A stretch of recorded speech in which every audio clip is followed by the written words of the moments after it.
Welcome back. We're jumping straight into a problem that is, well, it's arguably one of the biggest roadblocks for truly talented professionals. Mm, The ones who are masters of their craft, when they finally make that leap to become independent consultants, hoping to become, true six-figure freelancers. and they absolutely should be. Exactly. This analysis is really for you, the person listening, who knows you're technically brilliant, but you still find yourself, well, kind of stuck, struggling to land those high-quality, high-fee clients. That's right. The core paradox we're digging into today, and it comes right out of our source material, it really centers on the specialized consultant. The example used is often a quantity surveyor, a QS. Right. But honestly, the lesson applies to everyone. It doesn't matter if you're a specialized engineer, a niche marketing strategist, a data scientist, or an IT architect. It's a universal problem. Completely. You can be one of the most capable people in your entire field, maybe even your region, and still somehow winning the biggest, best-paying clients just feels like this constant, draining, uphill battle. And our mission today is to unpack exactly why that happens. Yeah. Because what the sources make crystal clear is that it's not about a lack of talent. It's not about competency. No, not at all. The problem isn't the consultant's ability to do the work. It's about this profound strategic mismatch between their incredible skill level and how they're seen in the open market, their visibility, their identity. Absolutely. And we're going to confirm the central conflict that every single independent consultant has to internalize at some point. Technical skill is almost never the bottleneck. That's so hard for experts to hear, though. It is, because it's what they value most. But if you have the experience to go from a major firm to a solo practice, your skill level is just the entry fee. The hard truth is the market simply, well, it doesn't automatically understand how good you are. So the skill is necessary, but it's not sufficient. Not for those executive level fees. For that, you need strategic positioning. That's the non-negotiable key. And that realization, I think, sets the stage perfectly for the biggest shock consultants face when they leave the mothership, so to speak. The safety net. Yeah, we have to talk about that distinction between working inside a huge, recognized brand, like a global consultancy, and then suddenly you're out there, a solo entity, fighting for every single piece of business. So let's talk about that corporate shield, that massive brand reputation buffer. Yeah. When you work for a company with a globally recognized name, I mean, we're talking a big four firm, a huge engineering consultancy, a major tech company. That brand reputation is an incredible, almost invisible asset, isn't it? It's a form of pre-validated expertise. It truly is. Clients automatically grant you this assumption of capability. They trust you before you even speak. Exactly. They trust you because the company name carries weight. It does all the heavy lifting of establishing credibility for you. Just think about what that brand signals. Consistency, standards. Rigorous internal standards, deep liability insurance, a proven track record validated by, Fortune 500 companies. A client hiring that major firm is just mitigating their own risk by association. And the individual professional, the actual consultant, just benefits from that halo effect. Immensely. When you, the expert, walk into a room wearing that big brand logo, the first 10 minutes are easy. The client is already nodding, assuming you're excellent.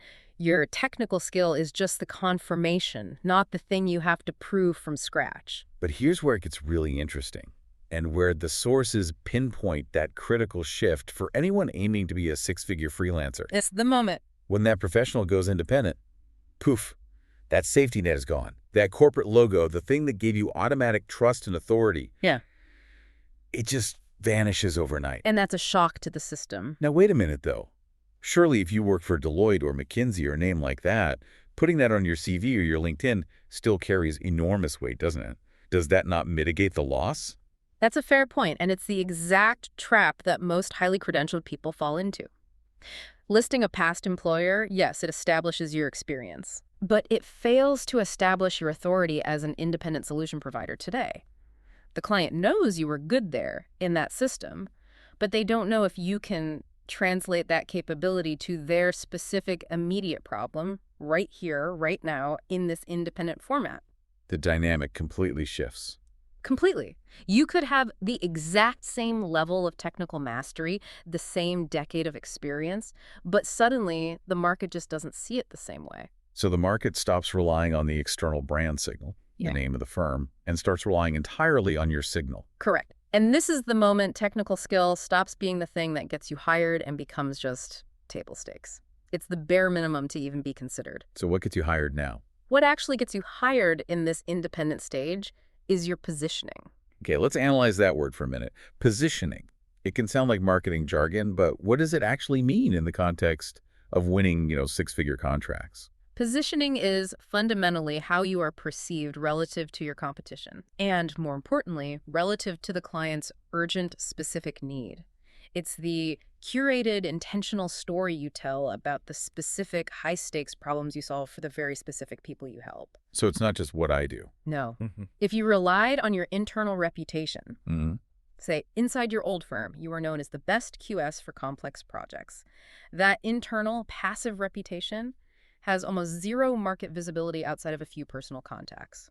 Doesn't travel. It doesn't. And when you step out alone and you don't define a new, aggressive position for yourself, you become virtually invisible to new, high-quality clients who don't already know you. So the biggest mistake is just assuming the market will naturally recognize the brilliance that was so obvious inside the old company. That passive wait-and-see approach just leads to stagnation, a feast-or-famine life for these brilliant experts. Okay, let's unpack this and get specific. The source material lays out 7 recurring patterns. And these aren't skill deficiencies, right? They're communication failures. Exactly. Communication failures. And they stop highly skilled professionals, like our QS example, from getting the premium work they really deserve. These are the 7 habits of struggling consultants, even the really, really talented ones. Yes, and understanding these is so transformative because they are almost entirely within the consultant's control to fix. They come from adopting the wrong market identity. What do you mean by that? One that mimics an employee's resume rather than a solution provider's portfolio. Okay, let's start with pattern number 1. This one is maybe the most insidious. They sound like every other QS or every other IT architect or every other specialist in their field. This is the death knell of profitability. It's the cost of being generic. Right. Imagine a client looking for commercial support on a massive project. They Google quantity surveyor and they get 10 websites. If your website, your LinkedIn, your pitch all use the same buzzwords, cost management, procurement advice, commercial oversight, and you list the same services as everyone else. Then what's left to decide on? Price. The only differentiator left for the client is price. Why? Because the client, who's now looking at 5 seemingly identical consultants, will logically just choose the cheapest one, or maybe the one who replied first, because they simply cannot distinguish the value between you. You've commoditized yourself by using commodity language. Wow. Yeah. It instantly transforms the whole conversation into a commodity transaction, which is the exact thing a 6-figure freelancer has to avoid at all costs. At all costs. You can't command a premium rate if you describe yourself using generic, interchangeable language. Precisely. And that lack of distinctiveness, it leads right into patterns 2 and 3, which are basically 2 sides of the same coin. Their messaging is too broad, and therefore their niche is unclear. Ah, the classic trap. Trying to be everything to everyone because you're scared that being specific will limit your opportunities. And it fails for 2 critical reasons that really hit the client's internal risk assessment. First, broad messaging. It just confuses them. It increases their cognitive load. They have to work too hard to figure you out. Exactly. If you say you can handle all commercial management for all industries, from housing to infrastructure to pharma, the client who needs a specialist in complex infrastructure arbitration immediately thinks, this person probably lacks the specific, high-level expertise I need for my unique, urgent problem. They associate breadth with shallowness. A jack of all trades. A master of none, exactly. And second, it suggests a lack of confidence, or worse, a desperate need for any work that comes along. High-quality clients, the ones paying the big fees, they're not looking for a Swiss Army knife. No. They are looking for the sharpest, most specialized surgical tool that is designed specifically for their emergency. So for an IT architect, saying you do cloud migration and security is too broad. Way too broad. But being the expert in securing regulated data migration for HIPAA-compliant healthcare providers, that is a focused niche that instantly signals elite authority. When the niche is unclear, it signals that the consultant is just operating reactively, taking any job, instead of proactively positioning themselves as the only authority for a specific, painful problem. Right. And then we hit pattern number 4, which is maybe the easiest one to fix, but it's a massive blind spot for highly credentialed people. Their LinkedIn presence or online bio doesn't speak to clients. It speaks to recruiters. Oh, I see this all the time. Their profile reads like a historical record of everything they've ever done. Right. A chronological list of job titles, qualifications, past projects. It's so passive. That approach is a CV. And a CV is designed for a recruiter or a hiring manager to see if you're a good fit for a full-time W-2 role. The online presence of an independent high-fee consultant has to be fundamentally different. How so? It needs to focus intensely on client problems and client outcomes. Yeah. It has to answer the question, if I hire this person, what specific measurable pain goes away from me today, and what specific future state do I get? If your LinkedIn profile leads with your title and past companies, you're missing the entire point. You're positioning yourself as a job candidate, not a solution partner. And that distinction, that's crucial. Historical record versus future solution. And it flows right into the air in pattern number 5. Their proposals feel like CVs, not solutions. A classic rookie mistake, even for seasoned experts. They write a proposal that details their firm's history, their task experience, their team, their methodology, and then, buried at the end, is the hourly rate. The whole document is past tense and focused on them. It's all about tasks and experience. But the client needs to see a future tense document focused only on their problem. Exactly.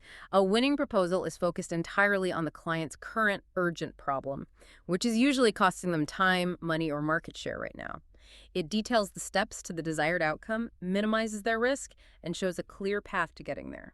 So it's not about you at all, it's about them. 100%. If the proposal spends too much time on the consultant's own qualifications, the client starts to wonder if they're trying to sell themselves as an employee or actually solve their expensive problem. Okay, we also have to address the sales strategy in pattern 6. They rely only on referrals. This is a big one. Referrals are invaluable, don't get me wrong. They're high-trust leads, they bypass a lot of the initial credibility hurdles. Nice. But relying only on them is a recipe for stalled growth and market dependency. It severely limits your market reach and your income predictability. You're just waiting for the phone to ring. That's all it is. It's a passive strategy. You're at the mercy of your network's current workload and their memory. High growth, 6-figure freelancers need an active, visible market presence that lets them scale beyond their existing network and systematically build authority with high-quality clients who don't know them yet. It just restricts their growth to the immediate orbit of their professional history. Precisely. And finally, that brings us to pattern number 7, which, in a way, is the most fundamental strategic mistake of all. It really sets the stage for our next section. And that is, They talk about tasks, not outcomes. this is the ultimate disconnect, isn't it? The gap between what the consultant does and what the client gets. It is. It's the strategic difference between selling your time, your inputs, and selling definitive value, your outputs. The consultant focuses on the inputs, the actions they take, the documents they produce, the hours they log. While the client? The client, especially the high-fee client, cares exclusively about the outputs, the financial stability, the reduced liability, the strategic direction, the results delivered. And if the client can't immediately translate your list of tasks into their desired outcome, they'll always just see you as an easily replaceable cog in the machine. No matter how good you are, that's the strategic conclusion here. None of these 7 habits suggest the consultant is incompetent.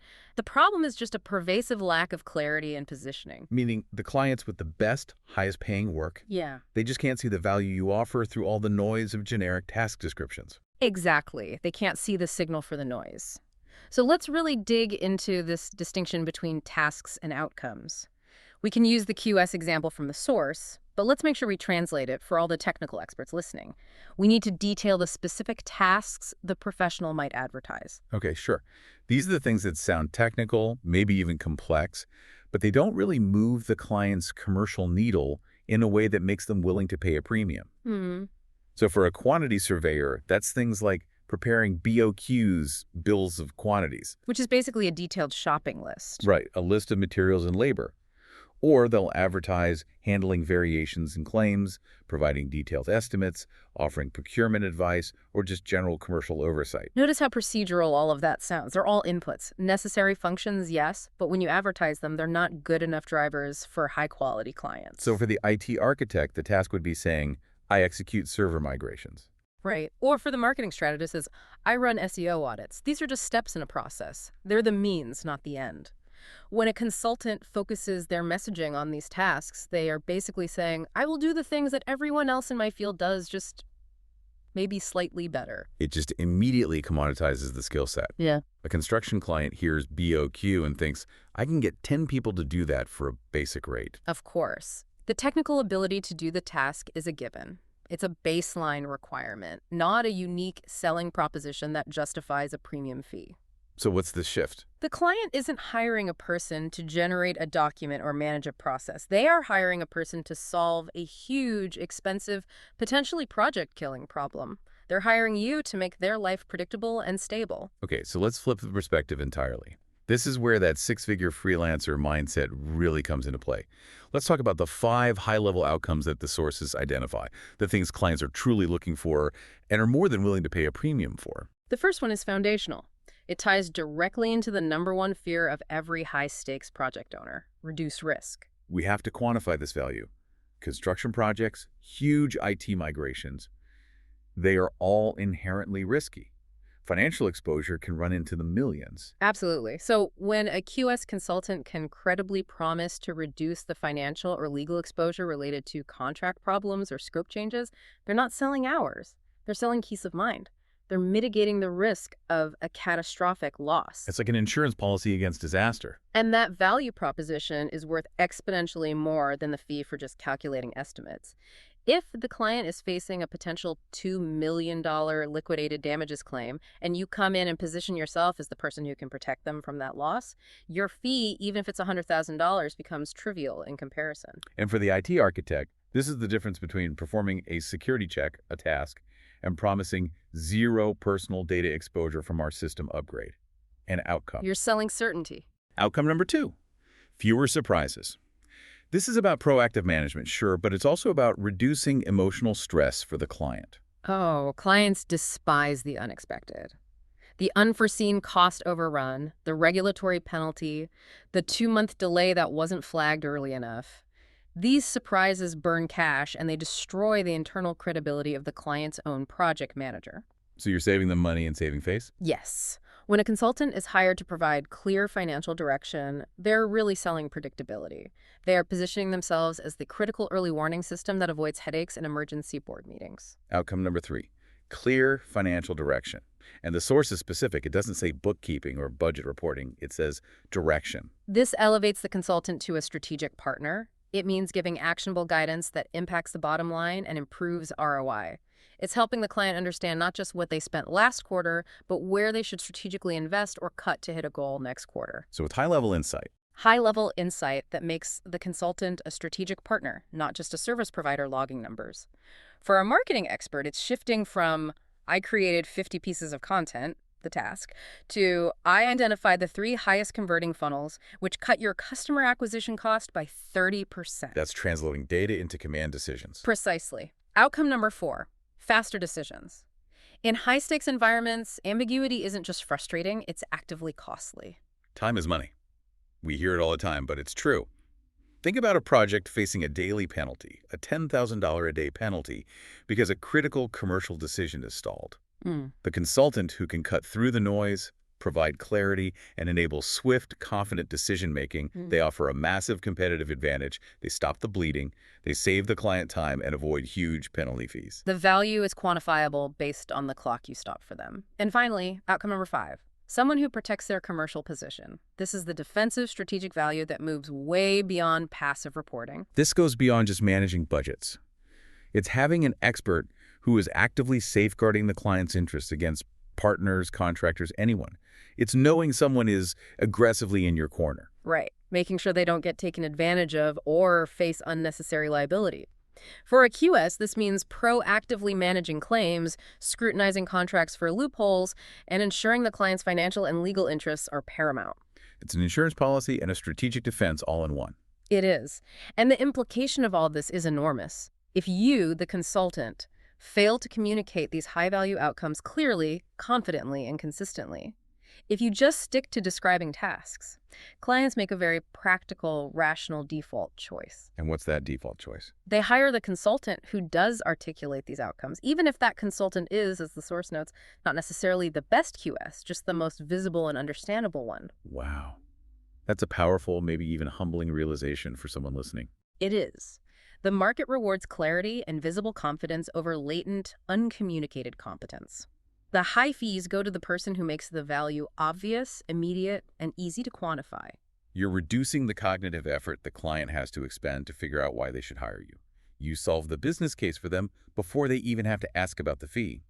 So what does this all mean for the highly skilled professional who's struggling to break into that upper echelon of six-figure consulting? Okay, let's unpack this. The source gives a really clear three-part roadmap for fixing these communication failures. It's about building what they call the authority signal in the marketplace. Three interlocking actions. Indeed.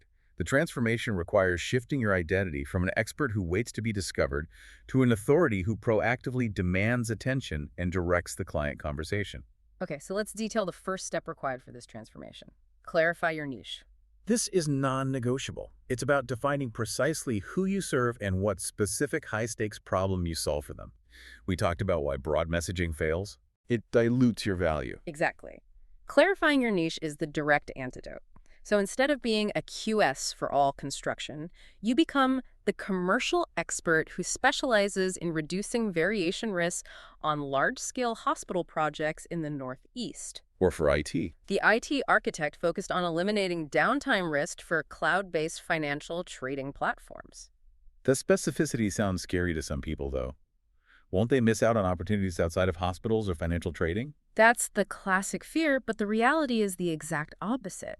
When you clarify your niche, you stop competing against every generic QS in the country, and you effectively compete against almost no one, because no one else has claimed that exact territory with the same authority. And it has a halo effect, too, right? It does. A client outside that niche, say an infrastructure client, will see your specialization and think, well, if they can handle the complexity of hospital compliance risk, they are certainly qualified to handle our project. Specificity is a magnet, generality is a repellent. So when you have that clear niche, the second step follows naturally. Sharpen your message. This means ensuring your communication focuses relentlessly, exclusively on outcomes. We're connecting right back to what we just discussed. Instead of saying, I provide accurate bills and quantities, the sharpened message says, I provide the financial certainty that prevents five-figure cost overruns and accelerates decision timelines. The difference is striking. It's a language of financial impact. It is. Sharpening the message means abandoning technical jargon when you're talking to the client decision maker. You have to translate the technical work into the financial, emotional, or strategic benefit the client receives. So they immediately get it. Immediately, they understand the immense high ROI value of hiring you rather than having to do the math themselves. And the third, crucial proactive step that separates the six-figure earner from the rest. Build a presence that signals authority. This is how you permanently fix that LinkedIn as a CV problem. Authority is signaled through visible, consistent thought leadership. It's specific case studies focused entirely on client-achieved outcomes. It's clear market education. It is not about listing every job you've ever had. So it's about demonstrating your expertise, not just listing it. Yes. Your online presence has to transition from a mere record of past employment to an essential resource hub that pre-qualifies you for high-quality clients. It establishes trust and expertise before the first conversation even happens. So the consultant moves from being seen as, a hired set of hands, a temp resource, Right. to being the recognized, definitive expert whose opinion is sought, not just purchased. That is the strategic shift. And when this positioning is successful, when you clarify the niche, sharpen the message, and build that visible authority, the source highlights this powerful triple benefit for the consultant. It completely transforms their financial reality. Okay, let's break down that lucrative result. First, clients don't just notice you. They recognize you as the specific solution to their specific problem. Because the niche is clear and the message is sharp, the client does the filtering for you. They aren't just browsing a list of generalists anymore. They're actively searching for a surgical solution to a painful, urgent problem, and your positioning makes you the obvious answer. Which saves them a lot of time. A ton of time. And it significantly improves the quality of leads you get. They're basically pre-sold on the idea of you. Second benefit, they trust you implicitly. Authority signals lead directly to client confidence. By consistently communicating high-value outcomes and demonstrating thought leadership in your niche, you bypass that whole initial skeptical phase that generic consultants have to fight through. They come to the conversation already trusting you. Already leaning heavily towards saying yes. Trust is built through visible, specific competence, not just a handshake and a degree. And finally, the most lucrative result for anyone aiming for that six-figure freelancer goal. They hire you quickly, decisively, and most importantly, without price battles. This is the immense value of eliminating pricing conflicts. When a client sees you as a generalized commodity, they treat you like one and they negotiate on cost. Why pay consultant A $1,500 a day when consultant B offers $1,200 for the same listed tasks? But when they see you as the specific, trusted, visible solution to their urgent seven-figure problem, the conversation shifts entirely. Price resistance it drops dramatically. So you can command a premium rate. A premium rate that accurately reflects the immense value of reduced risk and high-level strategy. They stop asking, how much do you cost? And they start asking, how quickly can you start? That transforms the dynamic. You're not pitching yourself anymore. You're just confirming availability and managing your intake process. That is the true definition of market authority. And it's the sign of a successful six-figure freelancer. This has been a really insightful exploration of why technical capability, while it's completely essential, is really just the foundation. Strategic positioning is the structure that allows clients to actually see and then assign a premium value to that foundation. Absolutely. Oh. The core learning here for the independent consultant is that the focus has to shift, and shift aggressively, from doing the work, the tasks, to delivering specific high-value outcomes that directly mitigate a client's pain and their financial risk. So if you're struggling, the fix isn't another certification. No. It is clarifying your market identity and translating your technical brilliance into tangible strategic client benefit. It's the difference between being a great professional and being a great professional business. And the source material gave us that incredibly powerful summary. Success hinges on being the most visible and understandable expert, not just the best in some technical vacuum. And that leads us to a final provocative thought for you, the listener, to mull over, especially for those of you currently at a major firm or maybe early in your independent journey. Okay. If we accept that the most successful six-figure consultant is the most visible and understandable one, the one who gets those high-fee clients quickly and without fighting over price, how should a highly skilled professional strategically allocate their next 100 hours? Should they spend those 100 hours honing their craft, their technical skills, their coding, their legal knowledge? Or should they dedicate those 100 hours to honing their communication and positioning of that craft? Refining their niche, building that authority signal.